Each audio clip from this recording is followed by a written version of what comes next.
రెడ్డి గారు ఇటీవల ఆయన ఎన్నికల్లో ఓటమి తర్వాత బెంగళూరు ప్యాలెస్ కు మాత్రమే పరిమితమయ్యారు. ఆయన ఎప్పుడన్నా బయటకు వస్తున్నారంటే కారణం ఏంటయ్యా అని మీరు చూస్తే వరదలు వచ్చినప్పుడు రావట్లేదు, ఇంకో సమస్య వచ్చినప్పుడు రావట్లేదు. కానీ ఒక విషయం కామన్ గా వారు బయటకు వస్తున్నారు. వాళ్ళ అనుచరులు అనేక అరాచకాలకు పాల్పడి గతంలో దాడులకు పాల్పడిన వారు చట్టపరంగా పోలీసులు అరెస్ట్ చేస్తున్నారు. అరెస్ట్ చేసిన తర్వాత కోర్టులు వాళ్ళకి జైలు పంపిస్తున్నాయి.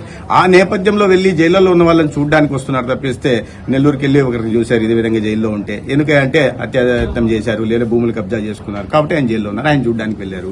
ఇక్కడ విజయవాడలో గుంటూరులో కూడా అదే రకంగా వెళ్లారు. ఇప్పుడు కూడా ఇంకో మాజీ ఎమ్మెల్యేని చూడడానికి వస్తున్నారు. వారిని కూడా ఎందుకయ్యా ఏ కేసులో ఉన్నారు? మరి ఏమన్నా ప్రజల సమక్షంలో మీరు పోరాడి జైలుకి వెళ్లారా లేదా ఏమైనా జాతీయ నాయకుల కాదు.